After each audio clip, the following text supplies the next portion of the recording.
eu que aquela jovem que vinha possessa também, né, ali, incomodando os apóstolos, os missionários, posso imaginar, sugerir talvez que ela tenha se convertido.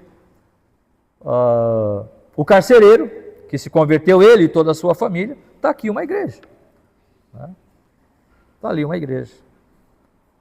Mas percebam que todas as coisas que aconteceram, teve que acontecer, teve que se dar alguma transformação, um terremoto na cadeia. Quando eles expulsaram o demônio aquele espírito daquela jovem, a cidade se voltou contra eles e umas os mandaram para a prisão. Ou seja, toda uma situação que foge à nossa ideia de conforto, de acomodação. Eu não sei qual pode ser o seu problema, a sua realidade, a sua necessidade, questão financeira, questão de saúde, questão familiar, questão pessoal, questão emocional, eu não sei. Mas há muitas coisas na nossa vida que nós precisamos dizer, ok, não é do jeito que eu queria, Senhor, não está acontecendo como eu quero, mas eu quero aprender a ser feliz com o Senhor. Eu quero me alegrar no Senhor. Este é o segredo da alegria. Não são as condições, o contexto no qual estamos. Se estamos bem, se estamos com saúde, se estamos ganhando dinheiro, se todos gostam de nós, se todos nos aplaudem. Não é este o contexto. Essa não é a ideia. Mesmo com tudo isto, é necessário que nós aprendamos a estarmos alegres sempre no Senhor. Alegrai-vos no Senhor. Outra vez digo, alegrai-vos sempre no Senhor. Vamos orar?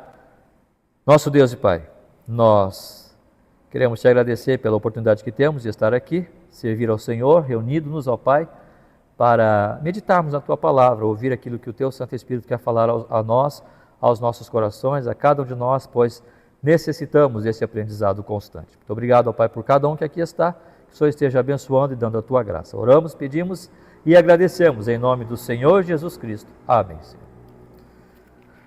Quero convidar os irmãos, então, a iniciarmos especificamente as nossas considerações na carta aos Filipenses, capítulo 1, do verso 1 ao 11. Filipenses, capítulo 1, do verso 1 ao verso 11, que diz assim: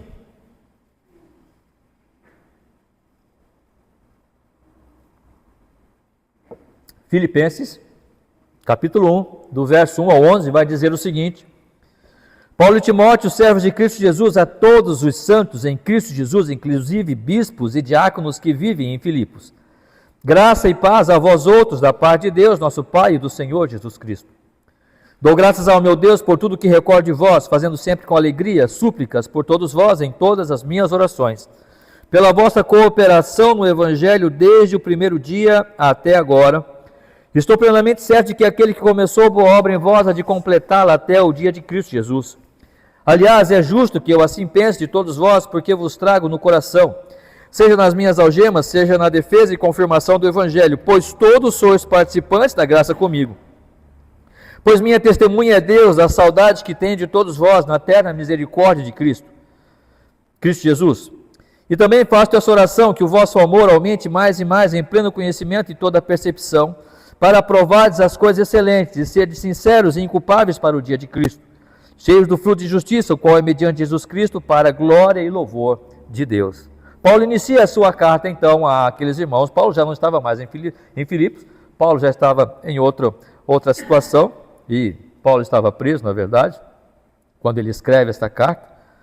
E agora, o interessante, irmãos, é que a alegria que vem do Senhor, esta alegria, ela passa também, não só por nós estarmos acomodados, ou seja, conformados à vontade de Deus, mesmo quando esta vontade frustra os nossos planos, mas nós precisamos andar em alegria, esperar ou alegrarmos-nos quando o Senhor nos chama para o serviço.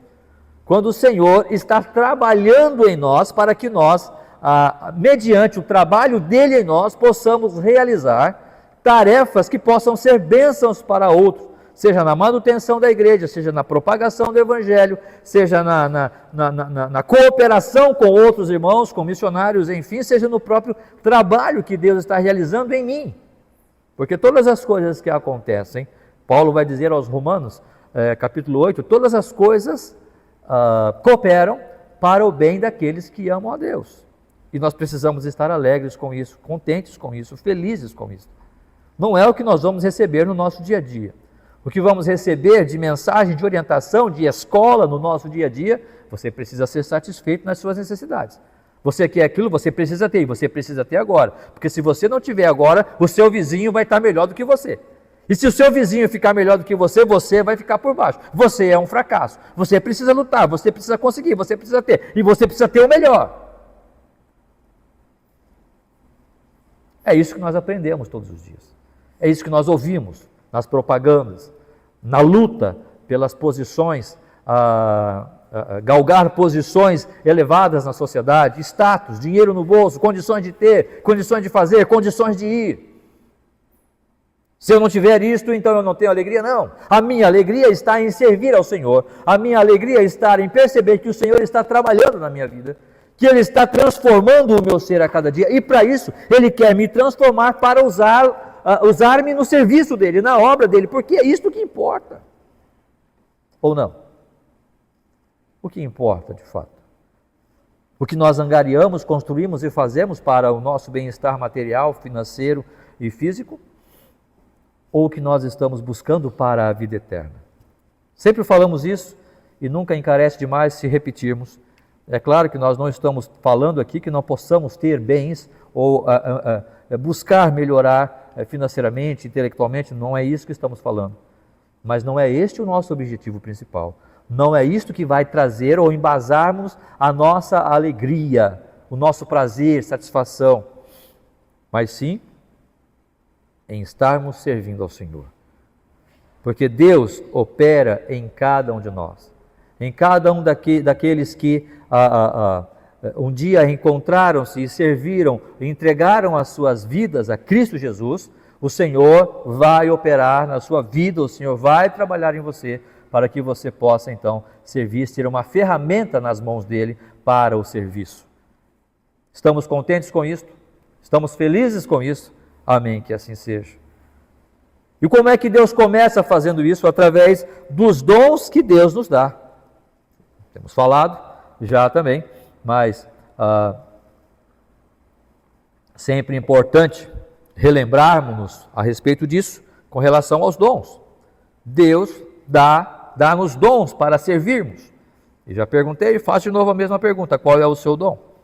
Você que já tem tomado uma decisão ao lado de Cristo, você que está certo de que já pertence à família de Deus, você que pertence a uma igreja, está servindo ao Senhor e tem o desejo de servi-lo, a pergunta simples, pura, clara, é a seguinte: qual é o seu dom? Qual é o dom que você recebeu do Espírito? Paulo vai falar isso em Romanos, Paulo vai falar isso em Efésios, Paulo vai falar isso aos Coríntios. Ou seja, há dons de profecia, dons de pastoreio, dons de ministração, dons de ensino, dom de auxílio, dom enfim, há vários dons que o Espírito Santo vai dar, porque ele vai conceder a cada um determinado dom para que você possa realizar esse serviço. A pergunta simples é a seguinte: qual é o seu dom? Para que você possa servir ao Senhor com objetividade, sabendo o seu dom, sabendo o que o Senhor espera de você, sabendo qual é a sua característica, o que é que você, como você está orando, pedindo que o Senhor o auxilie, o dê graça para entender este dom e executá-lo, praticá-lo de forma mais eficiente para a obra do Senhor. Perceba que Paulo vai iniciar aqui esta carta dizendo: Paulo e Timóteo, servos de Cristo Jesus, a todos os santos em Cristo, inclusive bispos e diáconos que vivem em Filipos. Paulo e Timóteo. Paulo era apóstolo, Timóteo era pastor de Éfeso. Eram dois homens, Timóteo, na verdade, filho na fé de Paulo, e que com o tempo depois ele foi colocado como pastor da igreja de Éfeso. Estava tendo algumas dificuldades ali. Paulo escreve para Éfeso, Paulo escreve para Timóteo, para orientá-los com relação a esse relacionamento pastor e igreja e pastor. Mas é um ministério, é um serviço que Timóteo estava realizando. E Paulo, como apóstolo que estava servindo, que estava trabalhando para estabelecer a igreja, estabelecer as doutrinas, e cabe aqui um parênteses, né, nós podemos encontrar hoje homens que se chamam apóstolos, não é verdade. Apóstolos foram somente aqueles homens que Deus usou para estabelecer, para lançar o fundamento, os fundamentos da igreja. Cristo é a rocha sobre a qual a igreja está firmada. Cristo é a rocha, mas o fundamento sobre o qual a igreja é construída, sobre esta rocha, os apóstolos estabeleceram. Paulo vai falar isso em Efésios, sobre o fundamento dos apóstolos. Deus chamou estes homens para lançar a doutrina, seja Paulo, seja Pedro, seja Tiago, estes homens que o Senhor chamou para estabelecer a doutrina eclesiástica, a doutrina cristã. Cristo, por exemplo, não falou, vamos dizer, sistematicamente sobre eleição, por exemplo. Cristo não falou sistematicamente sobre justificação. Nós vamos ver isso em Romanos capítulo 5. Cristo é a rocha sobre a qual a igreja está firmada. Mas o fundamento que está sobre esta rocha, quem lançou foram os apóstolos. Percebam a importância desse trabalho que estes homens tiveram. Por isso hoje ninguém precisa mais lançar fundamento nenhum, pois já está lançado. Porque os apóstolos fizeram isso. Agora, cada um veja como edifica sobre esses fundamentos.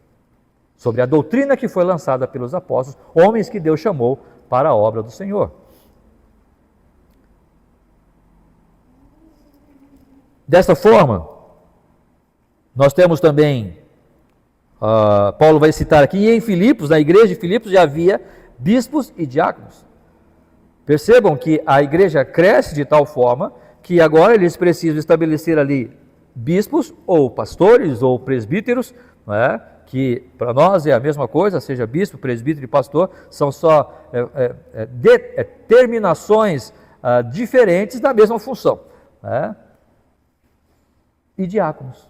A igreja já estava formada, a igreja já estava trabalhando, a igreja já estava servindo. Perceba como que Deus vai colocar cada um no seu lugar, estabelecendo os dons para cada um, dando os dons para cada um para o serviço daquela obra. E como precisamos fazer isso, irmãos, senão com alegria? Olha como Paulo inicia esta carta. Paulo e Timóteo, como é que ele se caracteriza? Como servo. Paulo e Timóteo, servos de Cristo Jesus. Paulo e Timóteo entendem que eles têm uma função, eles entendem o seu trabalho, eles entendem que eles estão talvez numa posição de eminência até, de importância, mas ele entende também que ele é servo de Cristo. Ele não é a coisa mais importante da igreja. Ele não é o bambambam, ele não é a bolachinha recheada da coisa aqui, não é? Ele é servo de Cristo. Mas ele faz isto com alegria. Ele faz isto com alegria, porque aqui há um pensamento transformado. Aqui, como nós vamos falar mais adiante, mas há uma visão espiritual além do mais. Não é apenas, eu sou um servo que estou dando muito fruto, eu sou um servo que estou dando muitos resultados, muita produção. Não, não está falando disso. Eu sou o servo de Cristo. O resultado, a produção, pertence ao Senhor. Que nós lemos, que o irmão Najib leu, por exemplo, na introdução, eu sou a videira verdadeira e meu pai é agricultor, todo ramo que estando em mim dá fruto, aquele que não der, corta. E Jesus vai dizer de forma muito, e vai dizer ali em João capítulo 15, sem mim nada podeis fazer. Não há nenhum artifício que nós possamos usar, humanamente falando, para ganhar uma alma para Cristo. Esse trabalho é um trabalho do Espírito Santo, do próprio Senhor Jesus Cristo realizando a sua obra na igreja. Não fostes vós que me escolhestes, muito pelo contrário, eu vos escolhi a vós outros e vos designei para que deis frutos. Ou seja, percebam que é o Senhor quem está liderando a coisa, é Ele quem está fazendo. E precisamos entender isto como servos do Senhor e com alegria sermos usados para este trabalho. Por exemplo, Paulo vai falar em Romanos capítulo 7, versículo 6, Romanos 7, 6, o seguinte: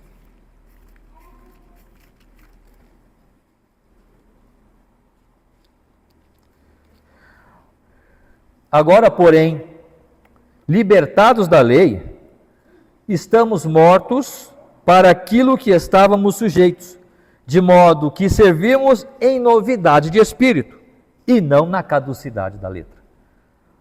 Paulo está falando aos romanos com relação àquela coisa da lei de Moisés, e ele está batendo nesta coisa porque muitos estavam presos a isto. A justificação, se você olhar capítulo 5, capítulo 6, 7, ele vai falar sobre a justificação pela fé. E o trabalho que ele estava tendo em mostrar para aqueles irmãos que a obra na igreja agora, o trabalho na igreja não está baseado apenas numa observação legal.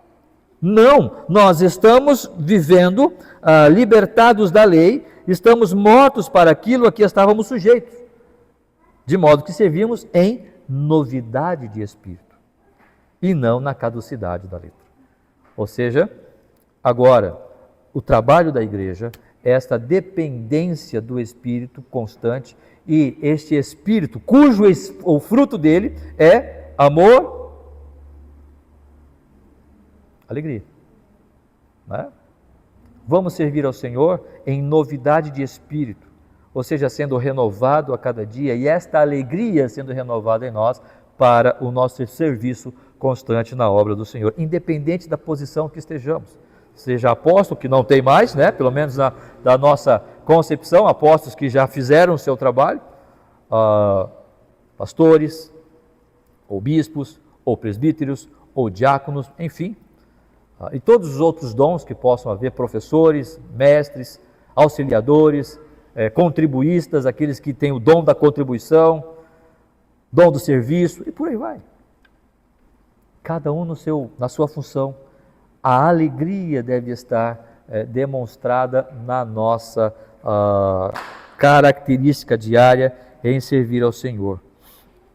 E a igreja de Filipos, irmãos, vai entender isso. E eles fazem isso com alegria, porque o segundo ponto que eu queria colocar aqui é a cooperação da igreja com relação ao ministério, Paulo, Timóteo e os outros companheiros. Percebam que no versículo 4, capítulo 1, versículo 4, Paulo vai dizer o seguinte, vamos ler o 3 e o 4. Dou graças ao meu Deus por tudo que recordo de vós, fazendo sempre com alegria súplicas por todos vós em todas as minhas orações. Versículo 5. Pela vossa cooperação no Evangelho, desde o primeiro dia até agora. Desde o primeiro dia até agora. O que é que está acontecendo aqui, irmãos? Quando nós voltamos para Atos 16, se nós voltarmos para Atos capítulo 16, nós vamos ver o seguinte. Capítulo 16 mostra toda a história ali, quando Paulo chega, Paulo e Silas, e chegam então a Filipos, né?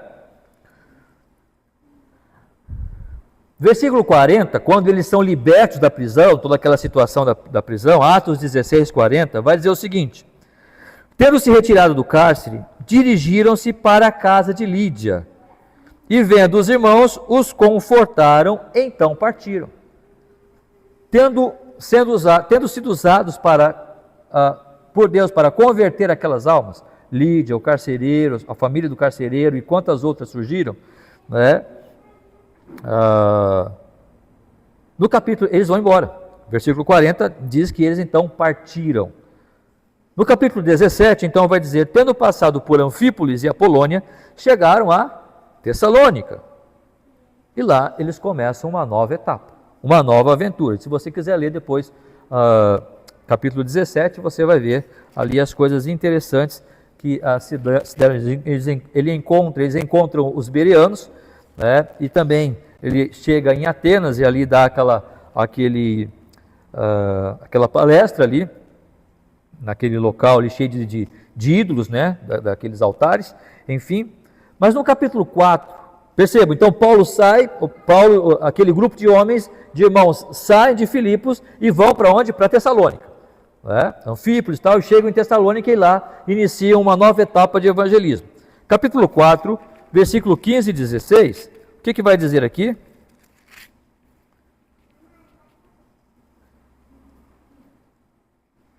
E sabeis também vós, ó Filipenses, que no início do Evangelho, quando parti da Macedônia, saí de Filipos, nenhuma igreja se associou comigo no tocante a dar e receber, senão unicamente vós outros. Porque até para Tessalônica mandastes não somente uma vez, mas duas o bastante para as minhas necessidades. Quando Paulo sai de Filipos, ele vai para Tessalônica e começa esse ministério de evangelização nesta outra região, nessas outras cidades. Filipos continua enviando para ele ofertas para o sustento dele. E percebam que nenhuma outra igreja, talvez Paulo não está falando isso como crítica, ele só está relatando o fato, né? Versículo 15, no final do versículo 15 vai dizer: nenhuma igreja se associou comigo no tocante a dar e receber, senão unicamente vós outros. Só Filipos continuou sustentando Paulo, e os apóstolos, e os outros irmãos. Ou seja, talvez as outras igrejas, Paulo saiu, bom, agora já não é mais nossa responsabilidade. Paulo vai para Filipos, deixa o povo de Filipos sustentá-lo. Ou ele encontra algum trabalho lá. Saiu de Éfeso, deixa lá o outro povo que vai receber Paulo, deixa ele se virar para sustentar Paulo. Filipos não pensou assim. Paulo saiu daqui, ele realizou um ótimo trabalho, mas agora ele vai para Tessalônica. Vamos continuar auxiliando. Vamos continuar ajudando Paulo. Perceba que Paulo vai dizer, desde o primeiro dia, versículo 5, pela vossa cooperação no Evangelho, desde o primeiro dia até agora. Esta cooperação que Filipos mostra é constante, porque a alegria daqueles irmãos em servir ao Senhor, em cooperar com o progresso do Evangelho, não era uma coisa apenas que estava alinhada ao Paulo presente, ou aos irmãos presentes. Paulo não está presente, mas eles continuaram ofertando e cooperando com aqueles irmãos. Por quê? Porque fazem isso com alegria, fazem isso com prazer, fazem isso entendendo que a obra do Senhor vem antes de mais nada. Buscai, pois, em primeiro lugar o seu reino e a sua justiça, e as demais coisas vos serão acrescentadas.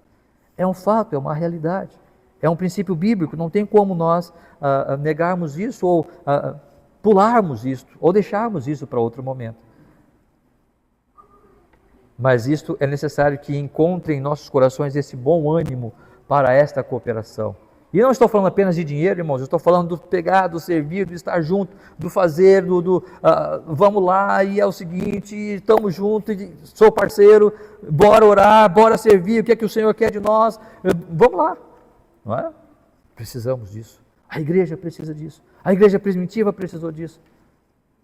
O Senhor quer usar-nos, e essa cooperação precisa ser real em nossa vida, porque ela precisa ser contínua, porque ela não acaba, ela não termina, porque o Senhor vai realizar isso em nossa vida constantemente. Olha o versículo 6. Estou plenamente certo de que aquele que começou a boa obra em vós há de completá-la até o dia de Cristo. Não é porque eu sou pastor que a obra do Senhor em mim acabou, irmãos, de forma alguma. Não é porque alguém ocupa um cargo, uma função na igreja, ou encontrou a Cristo como Senhor da sua vida, recebeu a Cristo, acabou, está tudo certo agora, né? Não, o Senhor quer continuar trabalhando em nós até o dia em que Cristo voltar.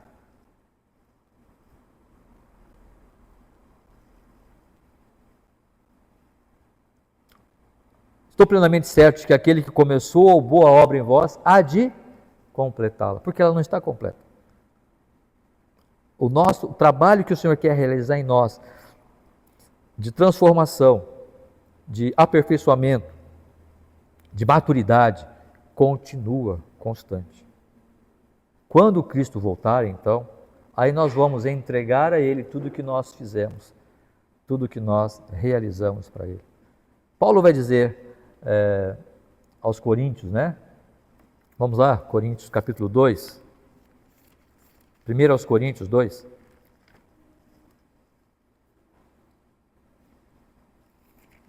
Perdão, capítulo 3.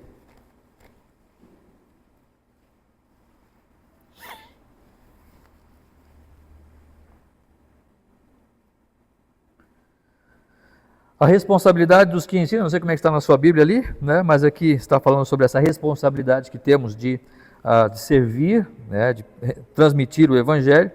Mas no versículo 10, capítulo 3 de 1 aos Coríntios, vai dizer: segundo a graça de Deus que me foi dada, lancei o fundamento como prudente construtor. Mais uma vez, Paulo falando sobre a sua responsabilidade de lançar o fundamento. Ou seja, lançar a doutrina. E outro edifica sobre ele, porém cada um veja como edifica.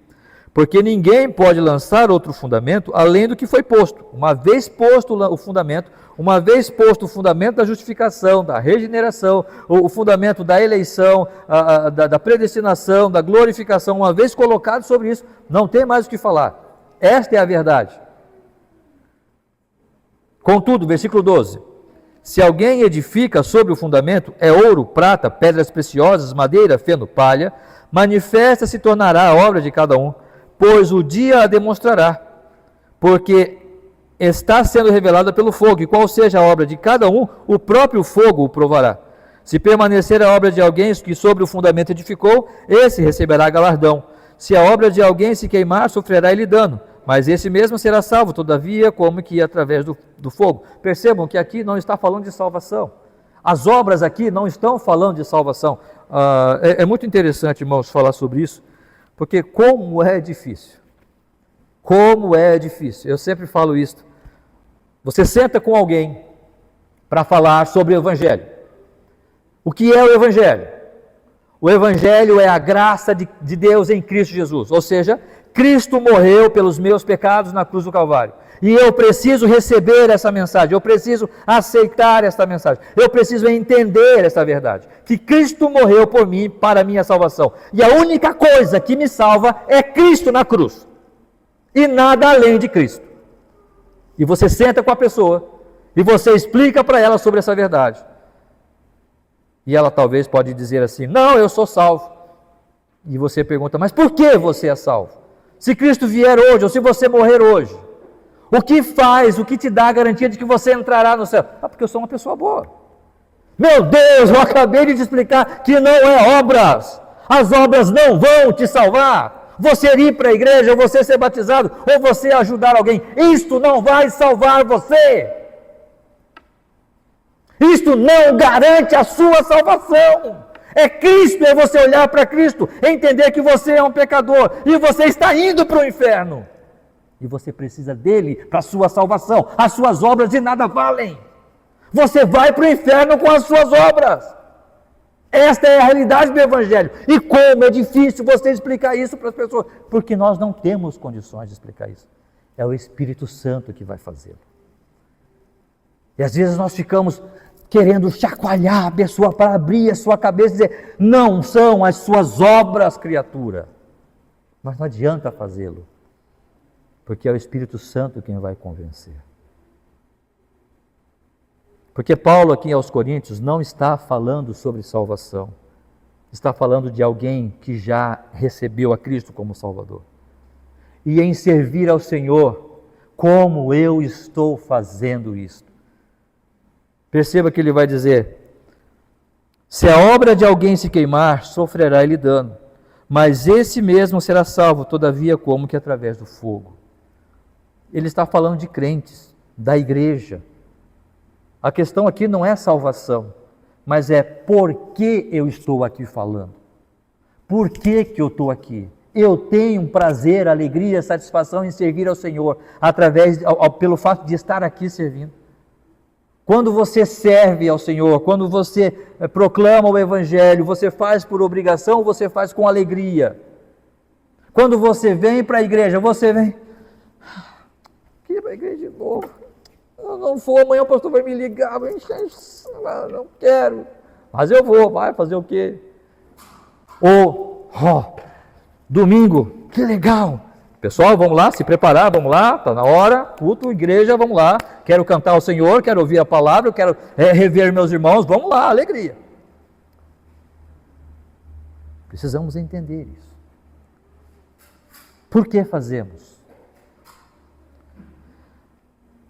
Porque o que fazemos, ou como fazemos, vai ser provado. Paulo vai dizer aos Filipenses.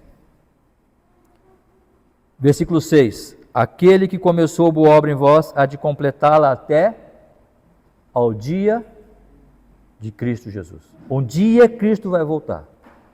E nós vamos ter que prestar contas da nossa administração. Ou seja, por que você fez isso? Não tem nada a ver com salvação, mas tem a ver com o meu propósito em servir ao Senhor. Por que eu fiz isso?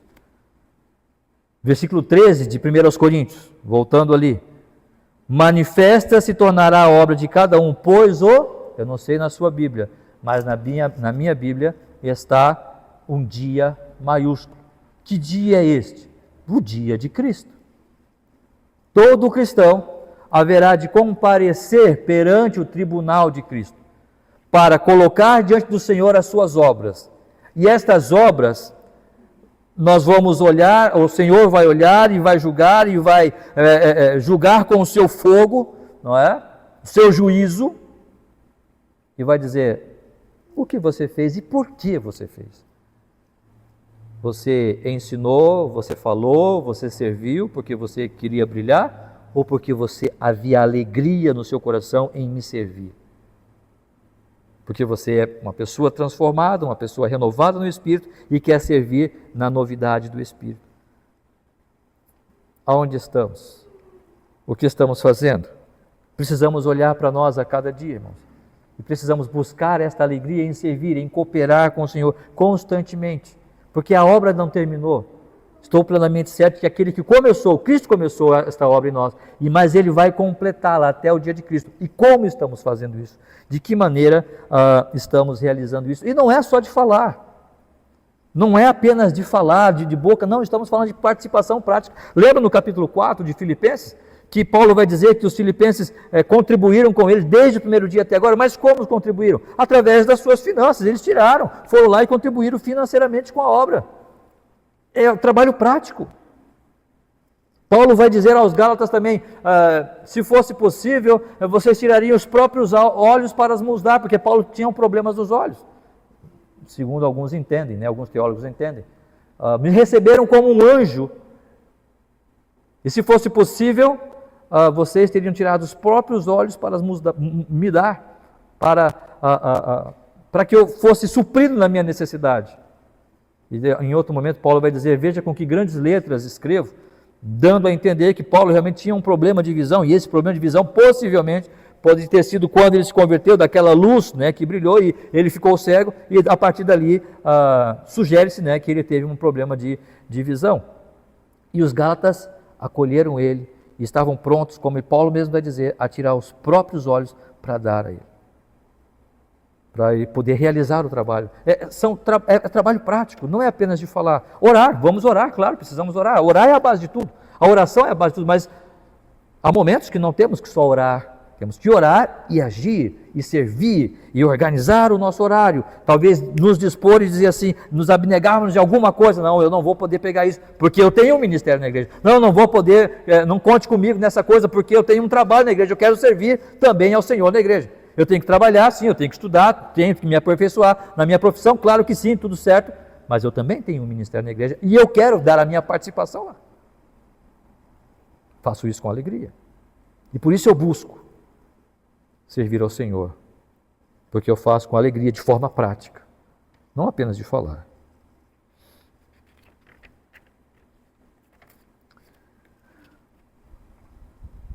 E esta operação, como temos falado, irmãos, ela é não apenas natural, mas é um trabalho espiritual que o Senhor vai realizar em nós. Perceba que Paulo vai dizer, voltando para Filipenses, capítulo 1,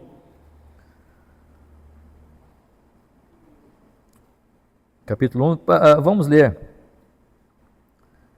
versículo 7. Aliás, é justo que eu assim pense de todos vós, porque vos trago no coração, seja nas minhas algemas, seja na defesa e confirmação do Evangelho, pois todos sois participantes da graça comigo, ou seja, percebam o trabalho e a cooperação daqueles irmãos com relação ao ministério de Paulo e os outros irmãos. Versículo 8, pois minha testemunha é Deus da saudade que tem em todos vós na eterna misericórdia de Cristo Jesus, ou seja, o carinho que Paulo tinha para com aqueles irmãos e deles para com Paulo também.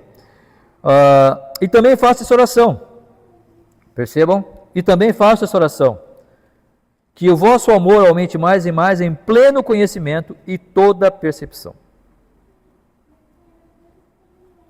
Faço esta oração, que o vosso amor aumente mais e mais em pleno conhecimento e toda percepção. Aqueles irmãos já estavam ajudando. Talvez alguém possa dizer, mas Paulo, você está orando para que o amor deles aumente, mas será que já não está bom? Né? Não, o vosso amor aumente mais e mais. Eu quero que o amor de vocês continue aumentando.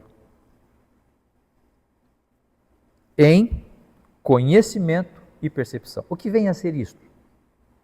Irmãos, o que vem a ser o amor aumentar em conhecimento e percepção? Nós podemos falar da prática do amor, né? Mas nós não podemos esquecer uma coisa. Quando falamos de amor, estamos falando da palavra. Não é o amor que eu acho. Não é a minha concepção de amor. Mas é o amor que é revelado na palavra de Deus. Esta é a base. Eu sei que a nossa sociedade tem ideias variadas sobre amor. Se você vai falar com uma família sobre amor, se você vai falar com indivíduos, ele vai ter a ideia de amor dele. Nós podemos, por exemplo, ver famílias hoje que estão vivendo um relacionamento aberto. Né? Você pode ouvir sobre isso aí, relacionamento, e para eles isso é amor. Eu amo a minha esposa porque então eu permito que ela tenha outros relacionamentos. Né? É a ideia dele de amor. É a ideia bíblica? Deus apoia isso? A palavra do Senhor está dando base para isso? Claro que não. Efésios capítulo 5, verso 1 e 2.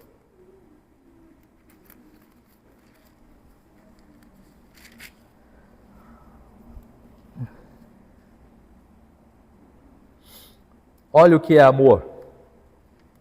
Efésios capítulo 5, verso 1 e 2.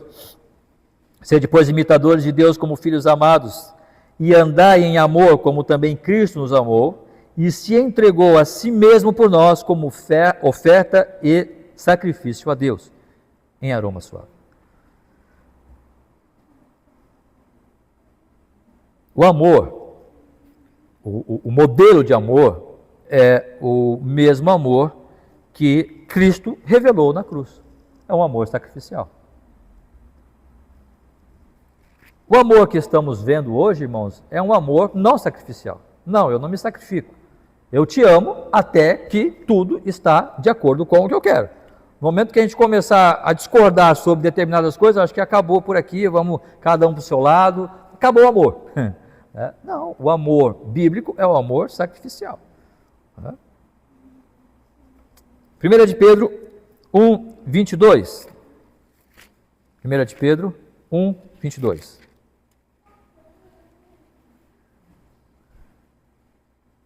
Tendo purificado a vossa alma pela vossa obediência à verdade, tendo em vista o amor fraternal não fingido, amai-vos de coração uns aos outros ardentemente. Ou seja, amemo-nos uns aos outros. Que legal, ótimo. Esta é a palavra, esta é a orientação. Amarmos-nos uns aos outros ardentemente. Como? Mediante a purificação da nossa alma pela nossa obediência à verdade. O amor entre irmãos precisa, antes de mais nada, estar embasado na verdade, da palavra. Precisamos conhecer a verdade. Que o nosso amor aumente mais e mais em todo conhecimento. Conhecimento do quê? Da verdade. Para que nós possamos saber qual é o plano de Deus, ou seja, qual é o modelo de amor de Deus revelado em Cristo, para que nós possamos também amar da mesma forma. E toda percepção, porque não é fácil. Se nós olharmos para Tessalonicenses, vai dizer, julgai todas as coisas, retende o que é bom. Vivemos numa sociedade, irmãos, nós estamos vivendo todos os dias com pessoas e pessoas falando coisas e se comportando de tal maneira que muitas vezes nós podemos ficar, será que eu estou certo, será que eu estou errado? Talvez eu estou sendo muito duro, talvez eu estou sendo muito tacanho, muito quadrado, muito antigo, muito velho. Essa geração é realmente uma geração mais nova, é uma geração mente aberta. Talvez eu estou querendo estabelecer uma coisa para essa geração que fazia parte da minha geração e eu quero estabelecer para eles uma cultura que não é a deles. Será que eu estou certo? A gente fica se perguntando sobre isso. Mas a palavra do Senhor diz, toda a percepção, precisamos perceber que esse trabalho que o Senhor quer realizar em nós, ele antes de mais nada é espiritual. Ou seja, precisamos perceber o que está acontecendo. E mesmo que talvez nós possamos não concordar ou ter uma tendência para amoldarmos-nos a determinados contextos, é preciso pararmos. Não estou entendendo, pastor, o que o senhor está falando. Vou explicar. Relacionamentos. Né? Nós temos uma ideologia muito clara nos nossos dias sobre relacionamento homoafetivo. Certo?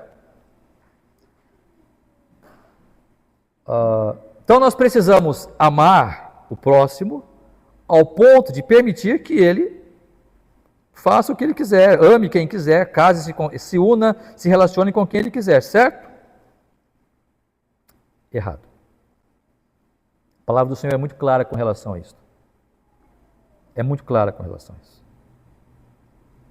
Eu posso respeitar a sua individualidade. Isso é uma coisa. Eu não posso obrigar ele a se amoldar aquilo que eu acho ou creia na palavra. Não, eu não tenho esta liberdade. E eu preciso respeitar a sua individualidade e a sua decisão. Ponto. Porém, o amor que a palavra do Senhor diz que eu devo demonstrar é o seguinte: se ele me perguntar, claro, não quero invadir a privacidade dele, mas se em algum momento eu for questionado, o que você acha a respeito disso? Eu acho que está errado. Por quê? Porque a palavra está dizendo que isso é errado. É fácil falar isso hoje? Talvez se alguém assistir esse vídeo que vai ser postado, possa até me processar. Mas eu tenho que respeitar a individualidade de cada um, claro que sim. Mas de acordo com a minha fé, eu tenho a percepção de que isto está errado. Mas nós estamos numa sociedade que está dizendo que eu preciso amar essa pessoa e preciso dizer que é bonito e preciso dizer que está certo. Não, não está certo. Pela palavra do Senhor, não está certo. Mas nós temos uma ideologia no nosso país, falando só de Brasil, uma ideologia que está tentando acabar com a família, está dizendo assim, olha, vamos aceitar tudo isso e em amor, você precisa aceitar. Você precisa receber o seu próximo na sua diferença. Não. É fácil fazer isso, irmãos? Não é. Nós temos partidos políticos nos nossos dias que estão disseminando isso em todo o tempo. Em todo o tempo. Na mídia, nas conversas, nas escolas, é um bombardeio constante sobre esta questão. E não é fácil. E seremos julgados, seremos contrariados, seremos questionados com relação a isso. E como viver isto em alegria? Se não, entendendo que é o Senhor quem vai realizar esse trabalho em nós, dando-nos força. Porque nós falamos semana passada ou retrasada algo sobre bem-aventurado o homem que não anda no conselho dos ímpios, não se detém no caminho dos pecadores, nem se assenta na roda dos escarnecedores. Ou seja, o que estão falando sobre amor neste mundo não é amor. É uma permissividade com relação ao pecado. Eu não quero andar nesse caminho. Eu não quero me deter neste contexto. Eu não quero me assentar com tais pessoas. Eu quero dizer não a isto. Eu faço isso com alegria? Devo fazê-lo. Devo dizer não, não vou participar disso. Não serei conivente com isto. No mais, Há muitos outros assuntos e muitos outros temas, discutíveis ou não, né? Que para mim não é discutível, está muito claro, complexo ou não, para mim está muito claro, não tem como nós discutirmos mais além do que a palavra de Deus já tem falado. Mas quando estivermos nessa situação, quando formos confrontados, teremos força suficiente para dizer não, e em alegria, mesmo sofrendo ali as sanções que muitas vezes possam chegar a nós, vamos estar felizes e contentes? Devemos, porque Paulo está orando que o vosso amor aumente em todo conhecimento da palavra e percepção do que está acontecendo. Perceber que o que estamos vivendo neste mundo é um momento em que precisamos estar realmente cada vez mais fortalecidos no Senhor. E independente da situação que estejamos vivendo, servir com alegria. Talvez é mais fácil falar de alegria quando estamos nos amoldando, nos acomodando e não vamos nos incomodar. Eu não quero me incomodar com esta coisa, deixa ele fazer. Sim, né? Devemos, como já temos falado, dar a liberdade às pessoas de fazer e viver as suas vidas. Mas quando tiver a oportunidade e a liberdade, precisamos falar e pregar a palavra. E pregar como? Pregar com verdade, pregar com todo esse conhecimento e percepção que o Espírito Santo mesmo vai realizar em nós, através de comunhão com o Senhor, através de oração, do conhecimento da palavra e constantemente estar crescendo no conhecimento de Cristo. Porque estou plenamente certo, Paulo vai dizer, que aquele que começou a boa obra em vós há de completá-la até o dia de Cristo Jesus. Essas coisas são sérias, são verdadeiras, mas são sérias. E muitas vezes essas coisas podem nos tirar a paz e a alegria. Assim como eu imagino que muitas vezes contribuiu para Paulo talvez se entristecer um momento ou outro.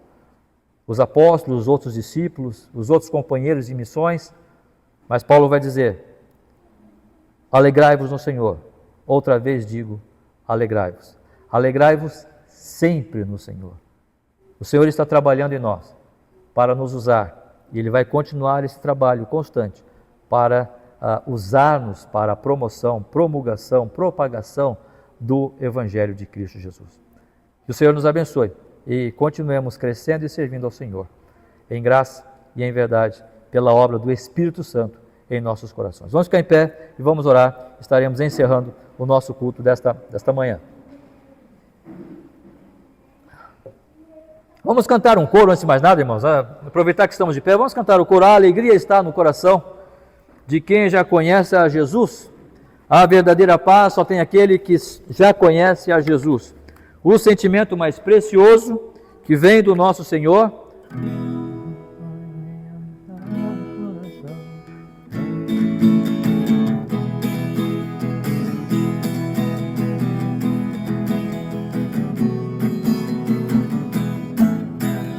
A alegria está no coração, quem já conhece a Jesus. A verdadeira paz só tem aquele que já conhece a Jesus.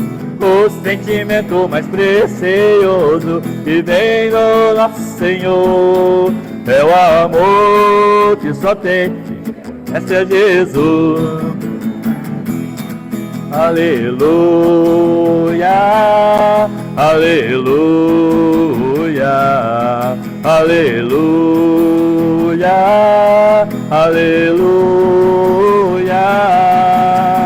O sentimento mais precioso que vem do nosso Senhor é o amor que só tem quem conhece a Jesus. Aleluia, amém. Posso pisar numa tropa e saltar as muralhas. Aleluia, oh aleluia.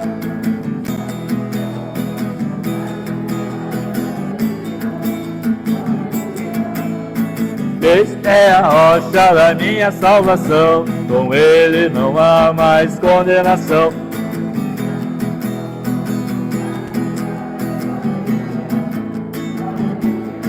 Aleluia, aleluia, aleluia, aleluia. O sentimento mais precioso que vem do nosso Senhor. É o amor que só tem. Aleluia, amém. Você já tem esta alegria em Cristo Jesus, apesar das dificuldades, apesar das lutas que possa estar passando, apesar de tudo, das confrontações diárias, você já tem esta alegria em Cristo? Se sim, amém. Se não, o Senhor está te convidando para recebê-lo, para confiar nele, para dirigir a sua vida. Vamos orar. Nosso Deus e nosso Pai, nós agradecemos ao Senhor pelo tempo que o Senhor nos deu aqui. Obrigado pela Tua palavra, fala conosco aos nossos corações. Ensina-nos, Senhor, sobre as verdades do trabalho que o Senhor quer realizar em nossas vidas e como o Senhor quer usar-nos, ó Deus, nesta obra, e que façamos isto com alegria, como a Tua palavra nos diz, para alegrarmos-nos sempre no Senhor, mesmo quando tudo não vai bem de acordo com os nossos planos, mas o Senhor sim está trabalhando a nosso favor para nos transformar a cada dia, para sermos servos fiéis e leais ao Senhor. Muito obrigado, ó Deus, por tudo, por cada irmão que aqui está, cada família aqui representada, que o Senhor esteja abençoando, ó Deus, cada um de nós. Pedimos também a sua bênção, ó Pai, para o almoço que vamos tomar logo mais, que o Senhor esteja abençoando aquele alimento, santificando, e também pedimos, ó Deus, para que não falte alimento na casa de qualquer que seja aqui, que está presente nesta manhã, e aqueles que porventura também não puderam chegar, o Senhor esteja abençoando cada lar, cada casa, cada teto, ó Deus, com a Tua mão de amor e de misericórdia. Muito obrigado, nós pedimos a Tua bênção, a Tua graça, e fazemos isso em nome de Cristo Jesus. Amém, Senhor. Nosso culto está encerrado, que o Senhor nos abençoe. Logo mais.